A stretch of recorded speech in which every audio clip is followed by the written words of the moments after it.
Hey, Profiteers! I'm Kara, and today we're making dog treats. I'm really excited to share with you the very first recipe I ever made, a peanut butter dog bone. Of course, you can make whatever shapes you want, but we're going to make the very basic and versatile recipe, the peanut butter dog treat. I'm so excited to share this with you. I've done some little changes since I very first made it to make it easier to make, if you can believe that. This is going to be a staple on your dog treat menu for sure. I use it to make all of my peanut butter bones, my mini peanut butter bones, all of my iced cookies, and the shells for my doggy cannoli. So let's go ahead and get started. Hey, Baker! Do you want to launch your own dog treat business and make money for your family? Are you discouraged with just giving your dog treats away to friends and family instead of having booming online sales? Do you want to be home more to bake treats and make money selling them online, but you keep telling yourself that you don't know enough healthy dog treat recipes or even have the business or Instagram know-how to make it all happen? Girl, I hear you. In this podcast, you'll find natural dog treat recipes and the secrets to launching your own dog treat business and tips for growing a successful dog treat business. Hi, my name is Kara Brothers, and I learned how to make and sell healthy dog treats that customers want to buy and dogs love. And I started my very own successful dog treat business. Want to know how I did it? Give your dog a treat, grab one for yourself, and let's dig in. This is a great recipe if you've never baked before. If you're a beginner baker, maybe this is even your first dog treat you've ever made. Awesome. I'm so happy to share this with you and come alongside you on your journey. Did you know I have a community of bakers just like you? Some have never baked a dog treat in their life, or they're just beginning too. We talk about all things dog treat business related. We have people who are beginning, people who are on the middle of their journey, and people who have been doing it for a long time. It's a place to grow, learn, and share. You can come over and join us at facebook.com/groups/startadogtreatbiz. First, let's go over the ingredients that you'll need for one of these batches of treats. You need 2 cups of whole wheat flour, 1 cup of creamy peanut butter. I use all natural, no sugar added. A cup of warm water, a teaspoon of baking powder, and 2 teaspoons of cinnamon. Let's talk about the equipment that you need to make this recipe. First, you need a measuring bowl, 1 cup measuring cup, rolling pin, rolling mat, whatever cookie cutters you want, a baking sheet, parchment paper. I use a wooden spoon as well. Next, we're going to go ahead and prep our ingredients. You're going to preheat your oven to between 325 degrees to 350 degrees Fahrenheit. Every oven is a little bit different, so I heat mine to 325. I find that my treats do a lot better in a lower degree oven. They don't burn quite as easily. I also have a weird 1950s, maybe it's a 1960s, strange little oven, and it has hot spots and it's a little weird. So if I just bake at 325, I have a better result. I also dehydrate my treats. And so I know even if they're not quite perfectly done, once they get in the dehydrator, it'll definitely remove the moisture from them. So they have that nice snap, and the dehydrator doesn't burn either. So I'm safe with 325. But if you know your oven and you can go to 350 and be fine, perfect. Go ahead and do that. Whatever in between suits you. Spoiler alert, I mix by hand. I don't use a mixer. I used a mixer when I very first started, and I found that I was over mixing my dough. If I mix it by hand, I can feel it along the way, and I don't run into over mixing as often. So I'm going to go ahead and get started by whisking together my dry ingredients in the large mixing bowl. That would be the flour, the baking powder, and the cinnamon. Once we have everything in the bowl, we'll just give it a whisk to combine everything. I like to use Ceylon cinnamon. It's safe for dogs, and it has a fruity smell that is absolutely amazing. It's a little bit more expensive than regular cinnamon, but it's worth it. So once you have the dry ingredients mixed and well combined, it's time to add your creamy peanut butter. I like to mix it in to my dry ingredients thoroughly The key is to make sure that your peanut butter is mixed in really well and incorporated before you add the warm water. So with my rubber scraper, which I'm not really sure if I told you was on the list, this is the one I use though. It just makes it getting peanut butter out of the bowl easier. Yes, it's a Christmas spatula, but I don't care. It's my lucky spatula, so I just keep using it. Make sure to get all that creamy peanut butter goodness. The reason I don't use crunchy peanut butter is because I like to cut out shapes. My cookie cutters have crisp edges.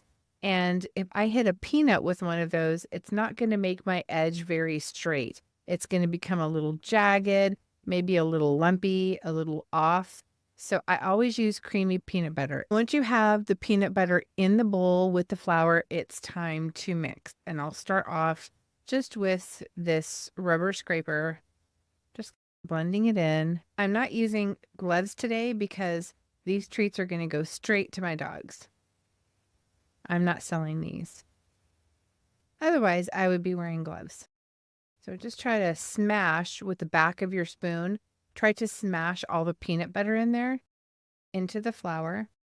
The reason I smash the peanut butter into the flour before I add the water is because once you add the water, if you've not really incorporated the peanut butter can hang out in weird little globs that don't fully become incorporated. And if you try to incorporate them all, you run the risk of overmixing your dough. Overmixing your dough really stretches out those gluten strands that are contained within the whole wheat flour, and they will make it really tough, even to the point of barely elastic anymore. And it's hard to roll out, it's hard to cut out, and it makes for a really tough treat. And it's not what you want. So I tend to not overmix my dough if I can help it at all. And a little trick is if you pop your peanut butter into the microwave for about 30 seconds, it'll become warm and easier to mix in as well. In the wintertime, when it gets cold in the house, I always do that because my peanut butter is so stiff. But it's summertime now, so it's warm.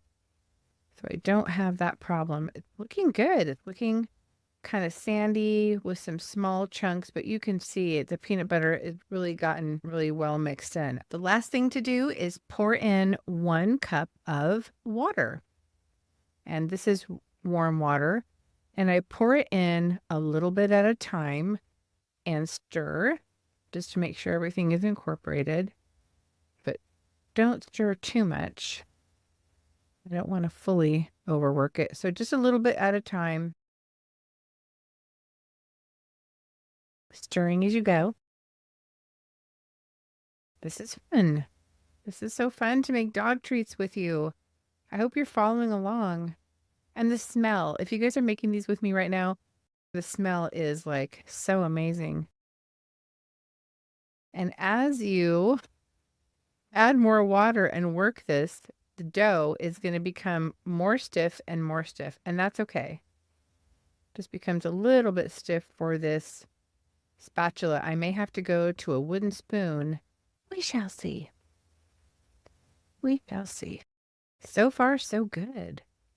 If you're listening to me in podcast land, the dough is just starting to come together. Coming together means it's no longer crumbly. It's sticking to itself, and I can roll it around in the bowl, and it's forming a ball of dough. That's how it works. And I'm just turning the dough over and over in the bowl to allow some of the more moist parts of the dough to come in contact with some of the floury mixture that's still at the bottom of the bowl. And what it will do is the wet parts of the dough will catch the floury mixture and it will bring it into itself, helping to form this dough ball that we're making. Everything has come together. And let me scrape it off the rubber scraper. Now, here is a tip that I use, and I have had great success with it. I started on accident, and it turned out so well. Now I do it every time. But once I've got the dough in this ball, let me move this away. Once I have the dough and it's all ready to go, you can see it's all in a ball. It's perfect. My dough is perfect. But what I like to do is before I start rolling it out, I like to put it in a Ziploc bag and let it rest for about 10 minutes. And the reason I do that is because those 10 minutes allow the flour that is in the dough to absorb all the moisture. It looks like it's absorbed, but it goes so much farther when you go ahead and let it rest for about 10 minutes. You'll notice a big difference from now. See, it's cracking. You know what I'm saying? A little bit of cracks in it. It's not very even.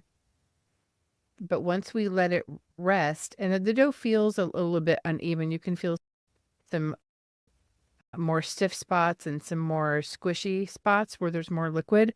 Once you let it rest, everything evens out and it becomes so supple and soft. So we're going to go ahead and put this in a plastic Ziploc bag, let it rest for 10 minutes and come back. This is just one batch of dough, and one batch of dough, even 2 batches of dough, maybe even 3, fit nicely in a 1-gallon Ziploc bag.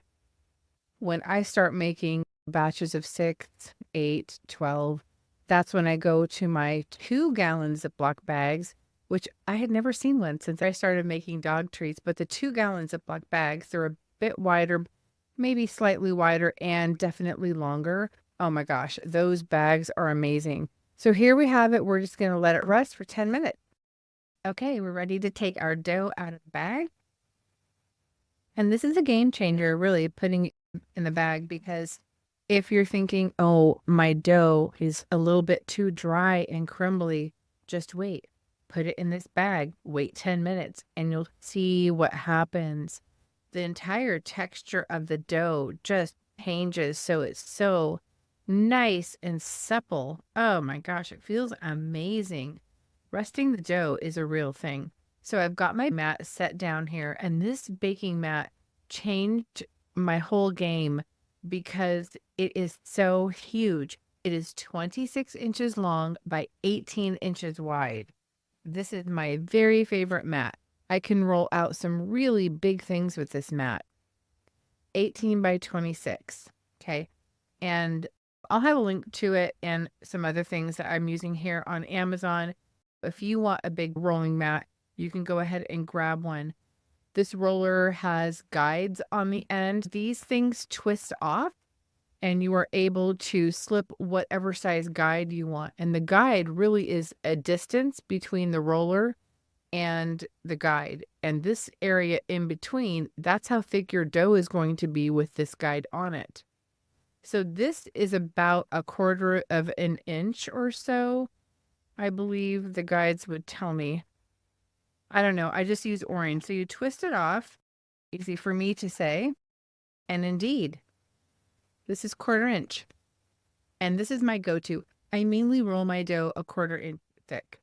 There are times where I have rolled it thicker for different things, but 1/4 inch is pretty much my standard. You get a pack of these guides in all different sizes. And then it just quickly you pop it back on and twist it back on and you're good to go. Change them out however you need to. Great roller. It's got a great weight. It's also very wide, so you can make a large pathway as you're rolling. And with this rolling mat, you can't really see how long it is, but it's 26 this way and then 18 wide. You can go so far. Oh my gosh, it really helps.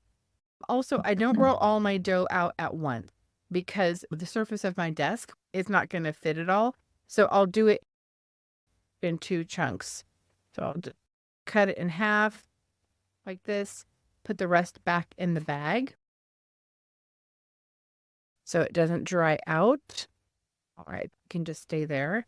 So now I have my little ball of dough.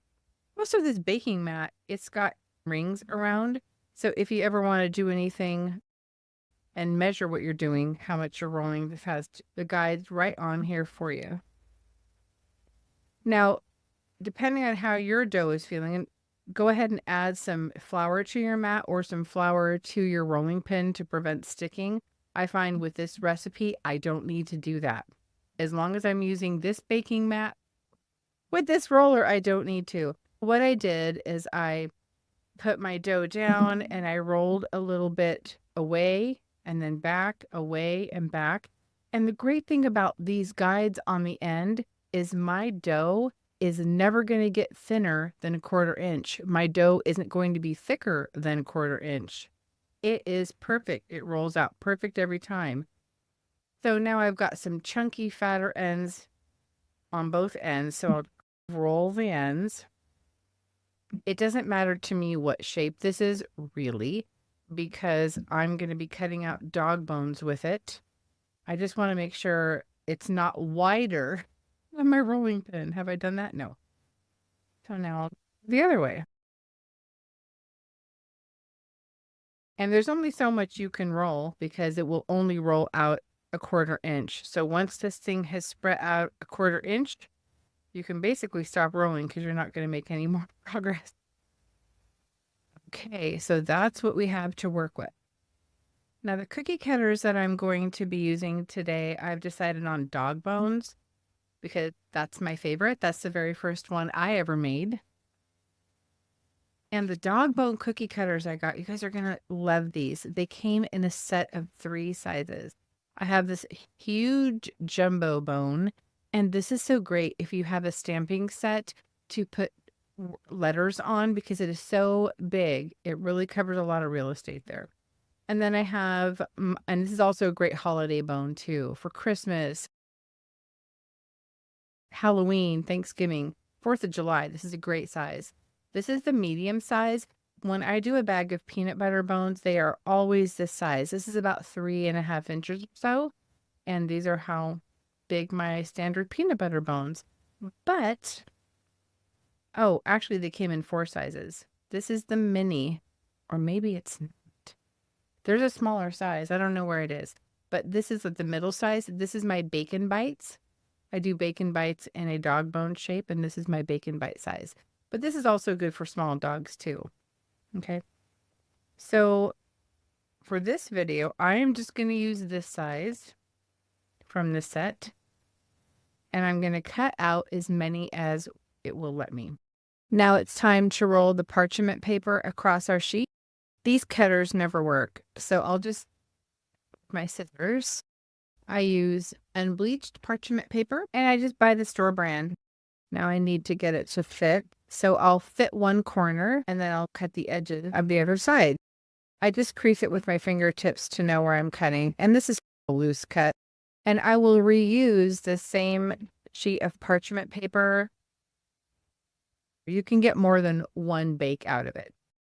So now it is time to cut out our dog treats. And I've got my 3.5 inch bone right here. And I'm going to start at the end and try to get as many shapes as I can and re-roll as little as possible. Re-roll the extras.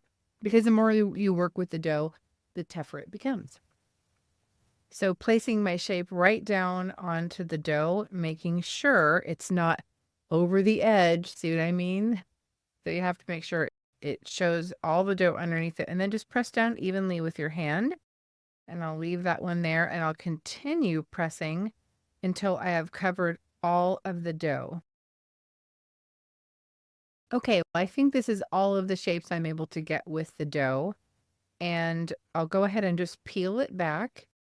I'm just peeling away everything that is not a dog bone. Peeling away the extras. I will re-roll the extras to make more. It smells so good. And the dough is so supple. I have not kneaded flour either, if you've noticed. So here's my pile of scraps. This is good stuff. Save it. We'll need that in just a minute. Now it's time to put the dog treats on the baking sheet. Go ahead and when you lift these up, sometimes they'll stick a little bit. These ones are not sticking, but you want to try to maintain the integrity of the shape as you're lifting it up and placing it onto the baking sheet. If you have to, you can come up underneath the baking mat and gently transfer it onto your hand and off of the mat, depending if your dough is sticky or not. I don't really need to do this, but this is a good technique to learn if you ever need to do that. I don't want to put the dog treats too close together because they will puff up some. They will rise. These smell so amazing. And because we've made these 1/4 of an inch thick, this is pretty substantial. When a dog bites it, it's going to go crunch. It's not just going to snap in your hand or in the treat bag or the treat bowl. Okay, so we were able with half of the dough to get 11, and we still have some scraps to roll out. So you just reform the scraps in your hand. I like to make a disc and try to push it all back together without totally mangling it. And when it looks like it's pretty much back together, you can take your rolling pin again and roll back and forth. Yes, amazing. And we still have the other ball of dough to make as well. So we're just rolling this out as far as we can go with our 1/4 inch guides on the end. And once you stop seeing it expand, you'll know that you've rolled it 1/4 inch. Nothing more to roll. We have our cookie cutter, and we're just going to keep going like we did before. Press down, little wiggle. Press down, little wiggle. Press down, little wiggle. And can we get another? Oh my God. We can not. Nope, not really. Okay. Peel away the extra.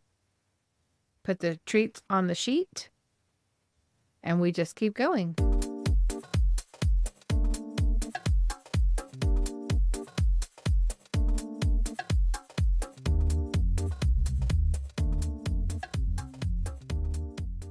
When you get towards the end of the scraps and you're thinking maybe you can only make one dog treat, form the dough into the shape it's going to be in. There's no need for us to have extra dough on the sides because the cookie cutter isn't going to be over there anyway. So I just form the dough in the shape I'm going to cut it out in to try to get as much of it as possible.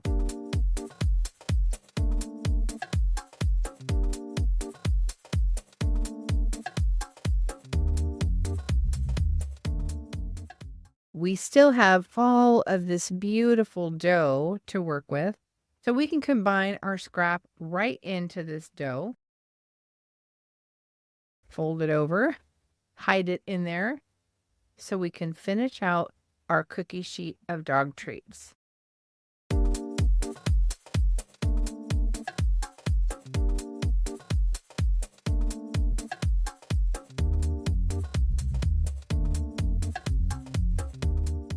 Good news, our dog treats are ready. Remember that we baked them up about 1/4 of an inch thick. This is what they look like after baking.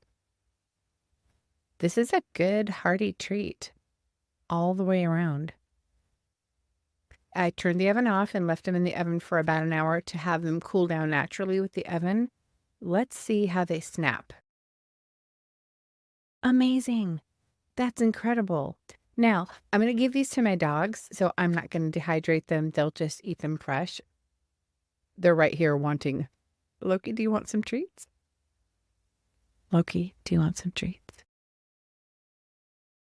He's so serious. I think he does want some treats. If I was going to be selling these, I would put these in the dehydrator to dehydrate for about 6 to 8 hours or so. And before packaging, I'd also add a desiccant packet. But these are going to be going to my dogs, so these will keep fresh for several days on the counter, I'm sure. I'll probably just refrigerate them. Let's go outside and see what the dogs think. Ready to go outside and have a treat? I think he's ready. Now we're going to see if the proof is in the pudding. I know they like dog treats, but let's see how much they like these peanut butter dog treats that we just made. I have a feeling that my corgi Loki is absolutely going to devour these. Chibi, I'm not so sure. She's not really a peanut butter girl. Let's see. You guys ready?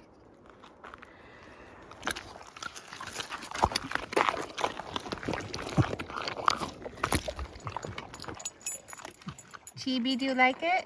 Is it yum yum? Does Mama make yum yum treats? Little piglet.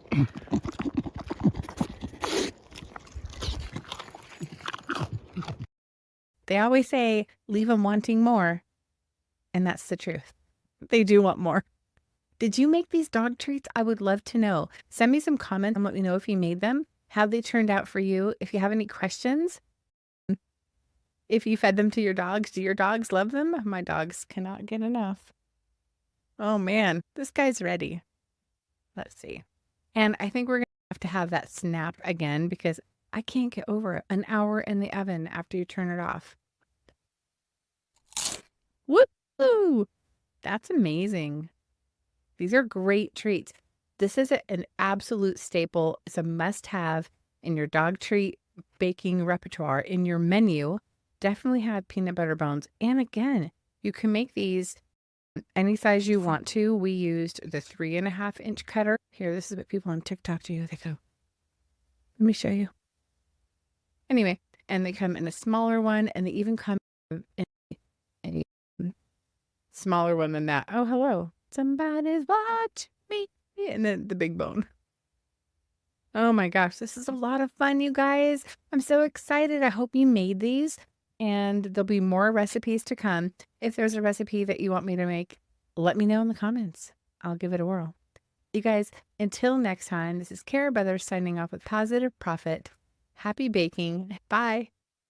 Hey, Baker, I hope you enjoyed today's episode. If so, would you take 30 seconds and share it with a friend who may want to bake dog treats and make money selling them online and in stores? Also, please leave a quick review for the show on Apple Podcasts. It makes me so delighted to know this podcast is helping you. Okay, time to go make another batch of doggy donuts for the sales I got on Instagram. No more markets every single weekend. I'll meet you back here every Tuesday and Thursday for more tasty dog treat content. Until then, don't forget to treat yourself well.